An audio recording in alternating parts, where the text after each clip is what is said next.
Well, if it can be sent to Russia, it can be sent to the Acropolis Museum. I mean, at the moment, Neil MacGregor today said, oh, they look so much better here than in the British Museum. And of course, that's true. They would look incredibly better. They would look right and proper and be a gift to the world if they were all reunited in the Acropolis Museum under a blue attic sky and in the shadow of the Parthenon. This is an amazing snapshot of the beginning of civilization, how people communicated, how they embraced, how they drank. There's a lot of drinking. And it is a snapshot torn in two by the geographic isolation, half in North London under white light, where they look as though they're in a morgue, and the other half in the new Acropolis Museum, where they originated. And so I think that this exercise, and we can talk about cultural diplomacy, because I think the British Museum is nonsense, claiming that they're going to suddenly make Mr. Putin a human rights hero.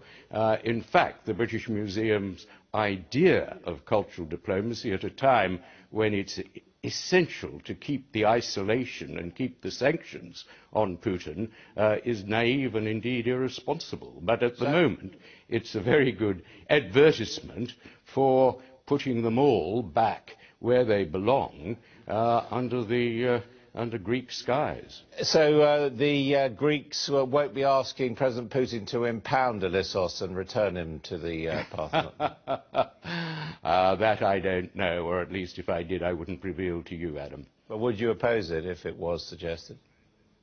Well, I think that the serious issue, well, there are two serious issues, and the first is that we should at this stage, because we can't attack him, we should be isolating Putin and with sanctions, and the British Museum irresponsibly have given him a propaganda windfall. They did this with Iran a couple of years ago when they sent the Cyrus cylinder back, and Ahmadinejad had a pageant in which he had Cyrus dressed as a member of the besieged militia, who of course had killed hundreds of Green Movement protesters. So he used it for propaganda. It's really like saying, oh, we should have played sport with apartheid South Africa. Sporting diplomacy works. It doesn't, and didn't. And of course this idea of cultural diplomacy doesn't work either. It simply gives propaganda to those who need to be, in fact, sanctioned and punished for the killings that are going on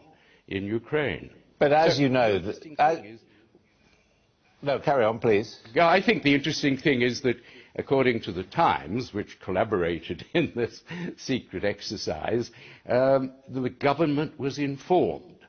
Now, if Mr. Cameron is serious about isolating President Putin, then the government could have stopped the temporary export. Russia is not an EU country, and cultural treasures require a license before they go out of the EU. The interesting thing is he didn't. So it will be interesting to see what the government says about its refusal to stop this propaganda for Putin. And, of course, the British Museum has to, as a public institution, make public, I would have thought, its deal with the Hermitage. How much was it paid, if at all, and if it wasn't, why wasn't it?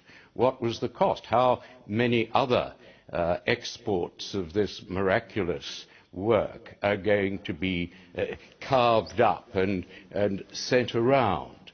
This is an important public issue, and I think the government has to explain why it didn't, at a time when Mr. Cameron is so determined to sanction Russia and Mr. Putin financially, why it didn't stop. Indeed, why it didn't reveal the fact that the plan, which had been underfoot for a year, why it didn't reveal the plan and say it was stopping it as part. Well,